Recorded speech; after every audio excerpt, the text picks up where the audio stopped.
కొన్ని గాయాలు కనబడవు, కొన్ని కన్నీళ్లు కనబడవు, మాటలే వినిపిస్తాయి.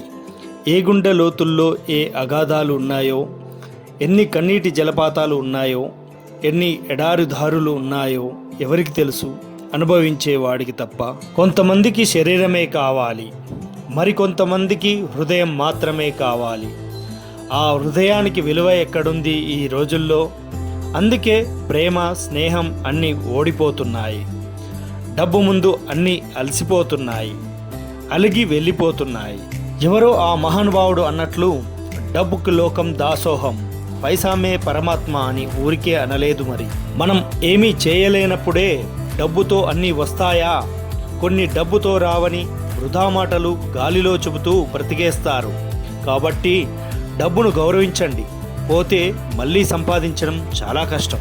ఇది నిజమా? మరి ఈ రోజుల్లో డబ్బు లేనిది ఎవరు? నిజంగా ఆ డబ్బుతో సుఖపడుతున్నాడా? ఆ సంపాదించిన డబ్బును అనుభవిస్తున్నాడా?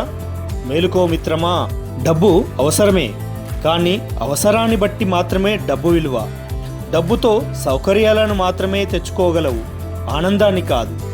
డబ్బుతో జబ్బులను కొని తెచ్చుకొని అదే సౌకర్యం అనుకుంటున్నావు. డబ్బు మాయలో పడి నిజమైన స్నేహాన్నే మర్చిపోయావు. స్నేహితులతో ఆనందంగా గడపడం మర్చిపోయావు. నీ కుటుంబంతో సంతోషంగా గడపడం మర్చిపోయావు. హాయిగా నిద్రపోవడం మర్చిపోయావు. చివరికి సమయానికి తినడం మర్చిపోయావు.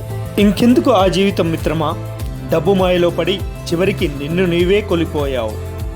అవసరానికి మించినది ఏదైనా విషమే అని గుర్తించుకో. ఇప్పుడైనా కనువిప్పు తెచ్చుకో.